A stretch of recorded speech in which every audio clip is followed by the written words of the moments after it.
Bom dia, bom dia, bom dia, pessoas extraordinárias. Mais um dia seguindo aí com a leitura de Marcos. Vamos começar, né, essa segunda-feira da melhor forma. Vou pedir aí a interação de vocês hoje. Para começar orando. Nada melhor que o nosso amigo que está aí presente, o pastor Williby. Pode orar pela gente aí, meu irmão, por favor?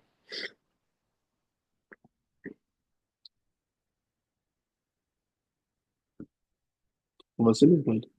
Posso sim, mano. Amém.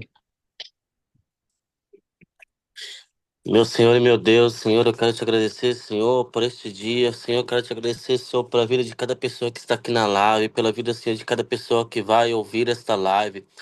Papai, que o Senhor possa tocar, Senhor, nessas pessoas.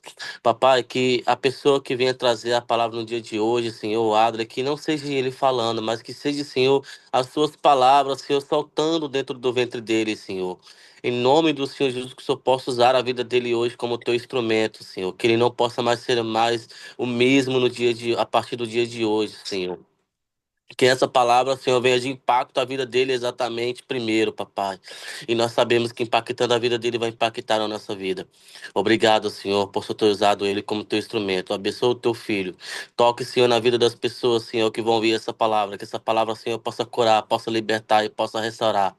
Muito obrigado, Senhor, pela vida dele. Amém. Amém. Já é, então. Marcos capítulo 4, versão NVI. Novamente Jesus começou a ensinar à beira-mar. Reuniu-se ao seu redor uma multidão tão grande que ele teve que entrar num barco e assentar-se nele. O barco estava no mar enquanto todo o povo ficava na beira da praia.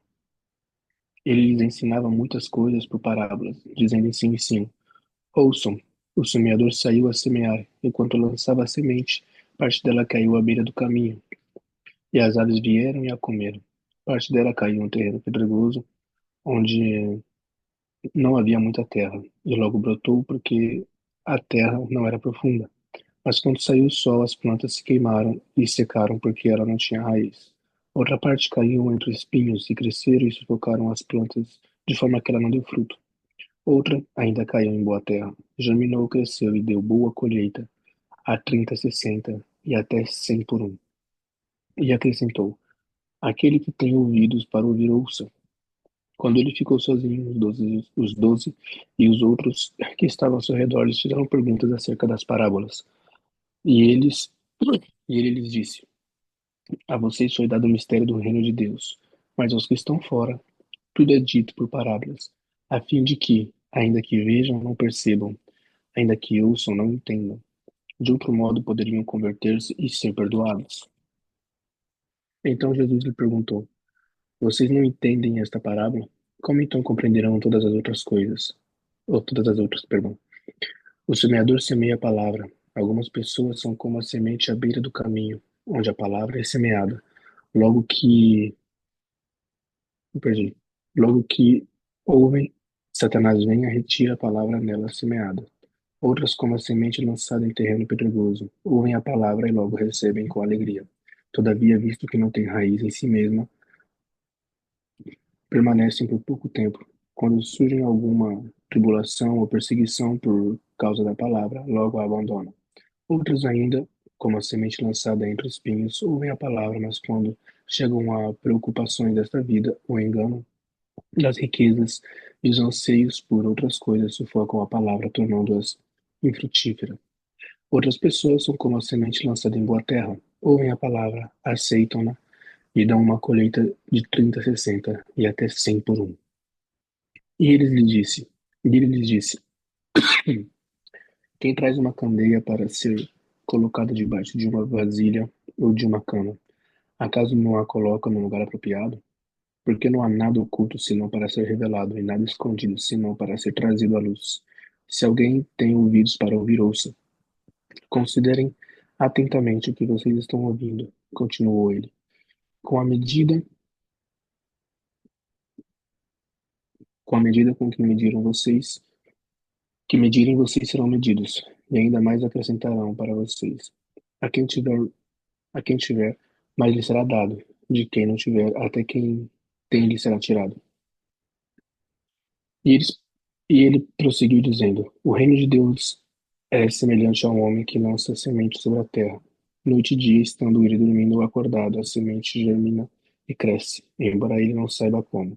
A terra por si própria produz o grão, primeiro o talo, depois a espiga, então o grão cheio na espiga. Logo que o grão fica maduro, o homem lhe passa a foice, porque chegou a colheita. Novamente ele disse: Com que compararemos o reino de Deus? Que parábola usaremos para descrevê-lo? É como um grão de mostarda, que é a menor semente que se planta na terra.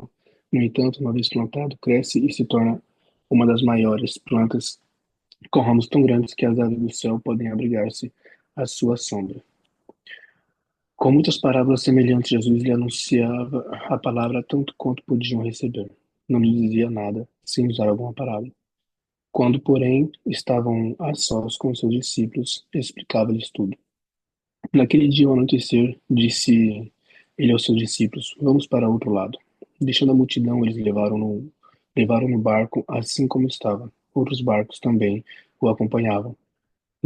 Levantou-se um forte vendaval e as ondas se lançavam sobre o barco de forma que este ia enchendo de água. Jesus estava na popa, dormindo, com a cabeça sobre um travesseiro. Os discípulos o acordaram e chamaram: Mestre, não te importas que morramos? Ele se levantou, repreendeu o vento e disse ao mar: Aquiete-se, acalme-se. O vento se aquietou e fez completa bonança. Então perguntou aos seus discípulos: Por que vocês estão com tanto medo? Ainda não têm fé? Eles estavam apavorados e se perguntavam uns aos outros: Quem é este que até o vento e o mar lhes obedecem?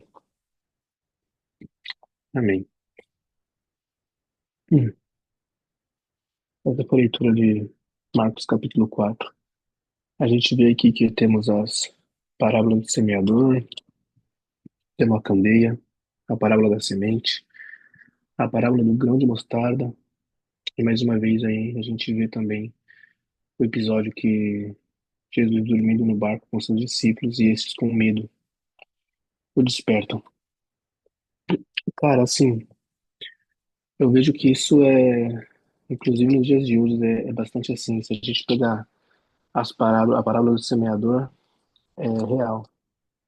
A gente vê isso dentro de algumas igrejas, a gente vê isso dentro de algumas comunidades onde temos dentro do nosso círculo muitas dracmas perdidas que vieram, consumiram da palavra, mas não conseguiram permanecer-se nela.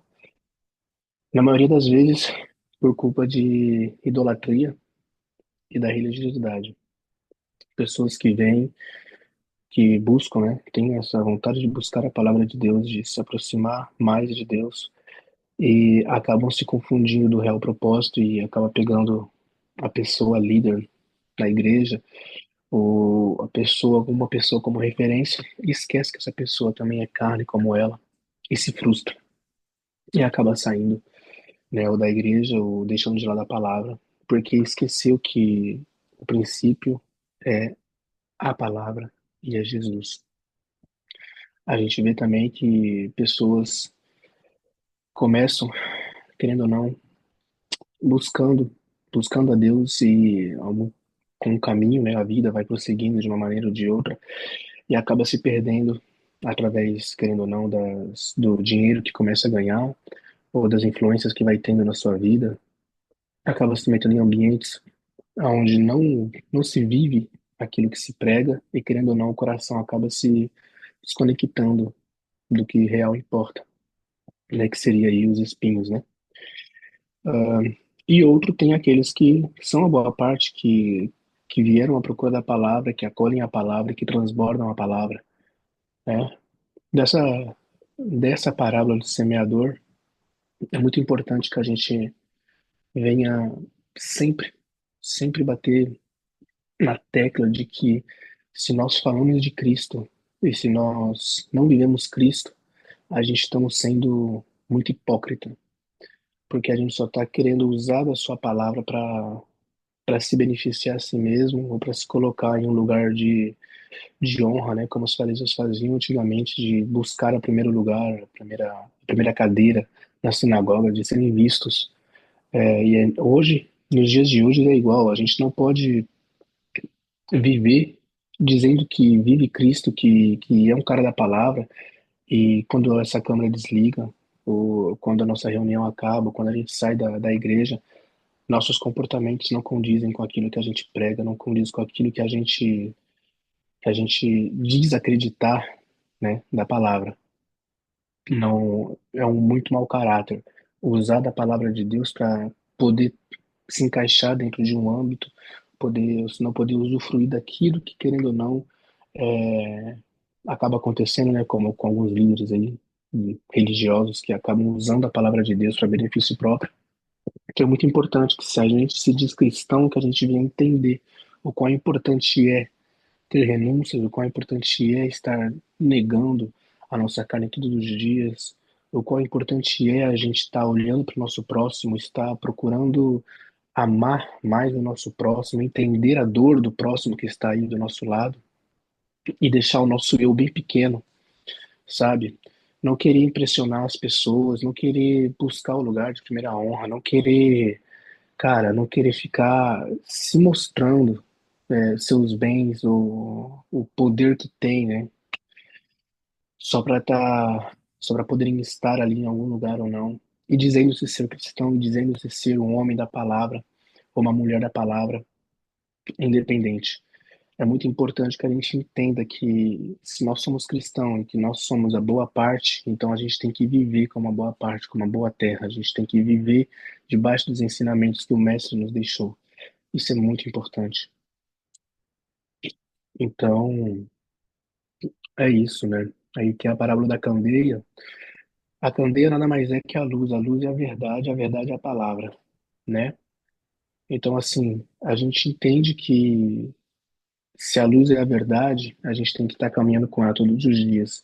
De nada nos adianta a gente vir aqui, abrir essa live, se reunir 5, 6, 7, 10, 15 mil pessoas todos os dias e usando a palavra, lendo essa palavra, se mais uma vez, quando a gente sair daqui, de nada nos vale. Porque a palavra é a luz, é ela que nos liberta, né? Tá aqui escrito: conhecereis a verdade vos libertará. Então, assim, se a verdade nos libertará é porque ela é luz. E a gente já vive no mundo de trevas. Se você parar para prestar atenção em tudo, nos mínimos detalhes, você verá que a gente está literalmente andando contra tudo aquilo que tá sendo construído pela humanidade hoje.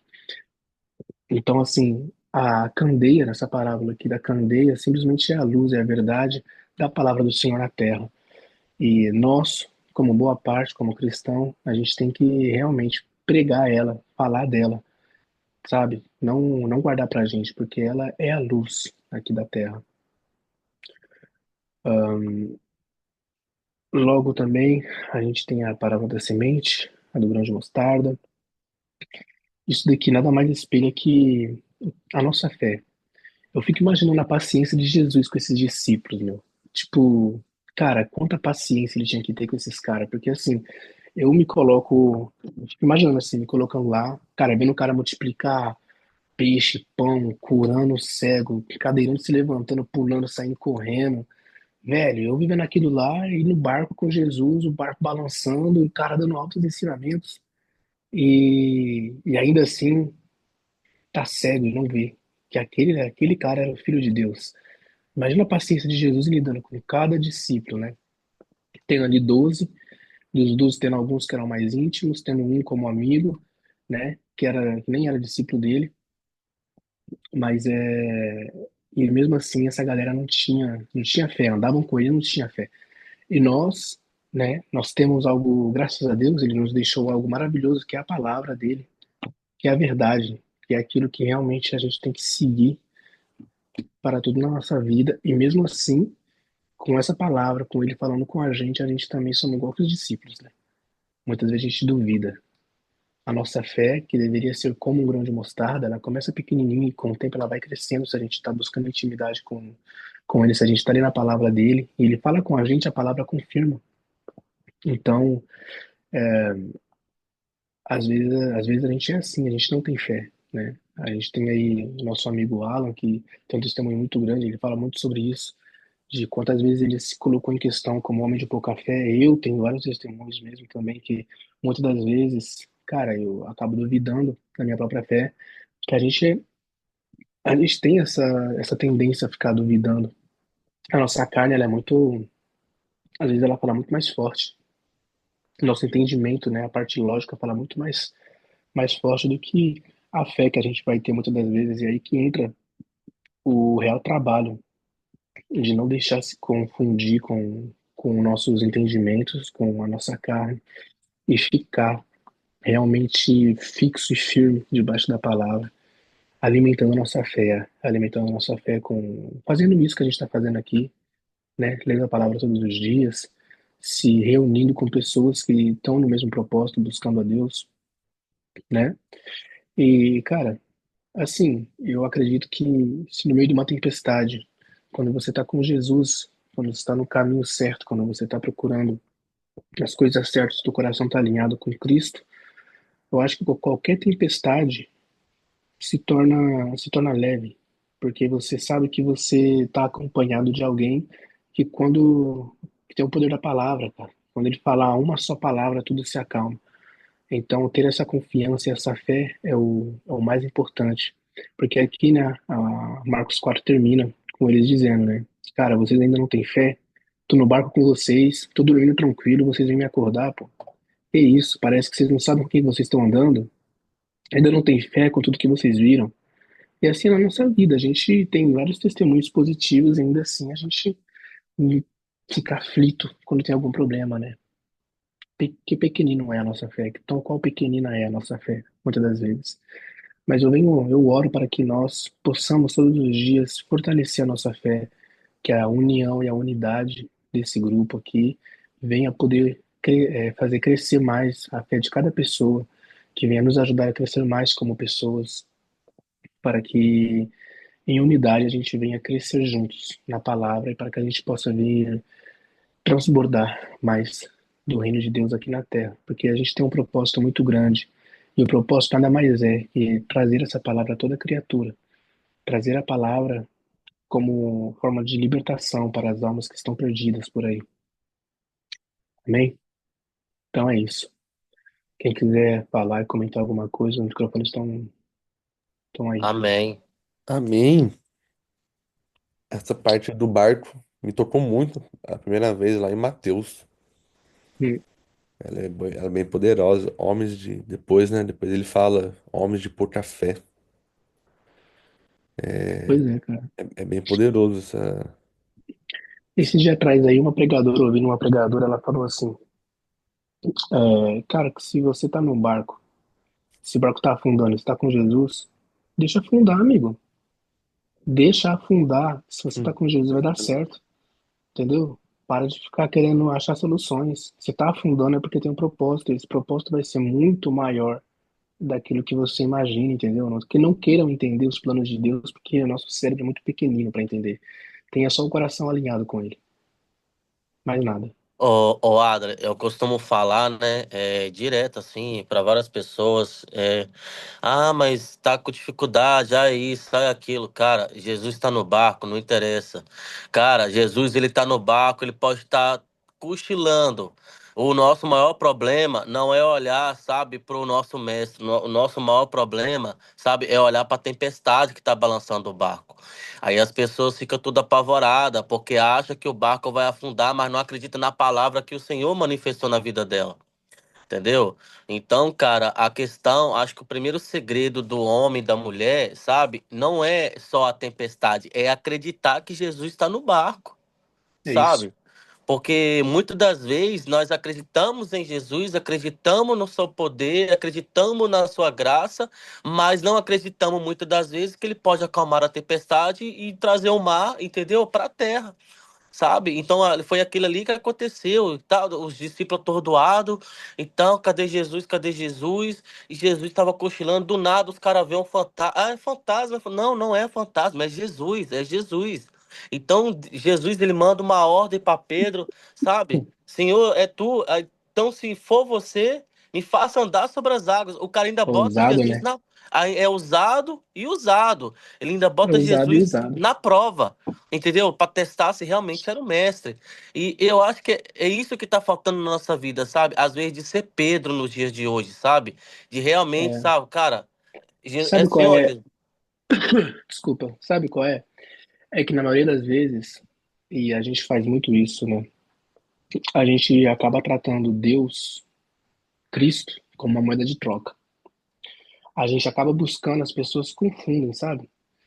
Eu mesmo me confundi bastante, muitas vezes, cara, muitas vezes eu me confundi bastante, porque a gente vem a Deus, a gente vem a Cristo e trata ele como uma moeda de troca, cara. A gente vem a ele não por aquilo que ele é, mas por aquilo que ele pode fazer. Ah, Deus, por favor, me ajuda nesse negócio aqui, que se você me ajudar, eu vou fazer isso aqui. Se você me ajudar, eu vou fazer uma campanha de oração. Se você me ajudar, eu vou fazer um jejum aqui de um mês, se o Senhor me liberar essa causa aqui. Quantas das vezes em vez de procurar ele pela sua essência, é aquela parada, né? O coração, onde é que está o teu coração? Porque Deus, ele não é uma moeda de troca, cara. E isso que as pessoas, elas se confundem, porque acabam tratando Deus como uma moeda de troca, como se ele fosse um santo lá do candomblé. Vou te fazer um trabalhinho aqui para você me liberar uma causa, enquanto na real você tem que procurar ele pela essência dele, com o coração conectado a ele. Isso é o que importa realmente, sabe? Por aquilo que ele Aí, falou, né? exatamente, entendeu? Eu acho que o anseio do homem, da mulher, sabe? Não é benefícios, é saber, será que eu vou reinar com Cristo? É, Porque salvo, eu tenho certeza que eu posso ser salvo. Quando você aceita, reconhece Jesus, ele fala sobre isso. Eu vos reconhecerei diante de meu Pai. Aquele que não me reconhecer diante dos homens, eu não o reconhecerei diante do meu Pai. Mas quem o reconhecer vai ser reconhecido. Mas a questão é, a palavra de Deus fala que vão se abrir dois livros e que o reino de Deus é tomado por esforço. Sabe? Às vezes a gente tem que se perguntar, será que realmente eu estou esforçando? Será que realmente eu vou reinar com Cristo? Ser salvo, meus amados, é uma coisa. Agora, reinar é outra coisa totalmente diferente. Reinar é, quer dizer que nós vamos entrar no palácio celestial. Reinar é saber que nós vamos usufruir de todas as coisas, como os anjos, querubins, os serafins, sabe? É estar com Cristo, sabe? Vendo a glória dele, sabe? Sendo manifestado ali com ele. Porque nós vamos subir em corpo de glória, nós não vamos subir em corpo de carne. Nós vamos estar em corpo de glória. Sabe, eu acho que isso tem que ser um anseio, sabe? Não é olhar, cara, tempestade todos nós vamos ter, mas que a nossa mente seja cativa em Cristo, seja cativa no Senhor, seja cativa na Sua palavra, sabe? Cara, até na palavra de Deus tá isso aí, sabe? Da gente lembrar das coisas boas, sabe? Cara, que a Bíblia, que a leitura diária, sabe? Que, sabe, o olhar para Jesus seja algo diário em nossas vidas. Sabe? Seja algo que a gente pensar em cair. Mano, vou olhar pra Jesus. A tempestade está começando a levantar. Mano, vou olhar pra Jesus. Porque, cara, se a gente manifestar nossos olhos afitos em Jesus, cara, pode vir tempestade, pode te colocar na fogueira, como Sadraque, Mesaque e Abednego, pode te colocar dentro da, da, da jaula com os leões. Cara, não se preocupa. Ele é o quarto homem da fornalha e ele fecha a boca dos leões. Ele abre o mar para você passar se for preciso de novo. Mas, cara, a gente tem que olhar para Jesus. A gente tem que acreditar em Jesus. Moisés, por mais rebelde que ele foi no deserto, mas ele ouvia a voz de Deus. Ele Pessoal, dá estava licença. olhando para o seu Senhor. Vou ter que encerrar aqui. Tem que abrir outra live já é, às 7 horas. é isso. Alan, já Mas que é você abriu o isso. microfone, encerre já a hora aí, encerrando isso pra gente poder sair, vai. Tá? É, vai, já a hora e encerra. Bora. Vamos lá, rapidão. Senhor, meu Deus, obrigado por mais um dia. Obrigado pela live de hoje. Obrigado por cada um que está aqui. Amém. Obrigado pelas palavras do Ible, obrigado pelas palavras do Adler. São palavras que nos fortalecem no dia de hoje, são palavras que nos dão força para o dia de hoje, são palavras que nos fortalecem para mais uma semana, Senhor. Que nessa semana o Senhor nos proteja, nos dê conquista, vitórias e toda a prosperidade e sabedoria que nós merecemos. Tudo em nome do Senhor. Amém. Amém. Amém. Já é, vambora, galera. Tchau, Bom dia obrigado. pra Já todo é. mundo. Até É amanhã. nós. Vambora.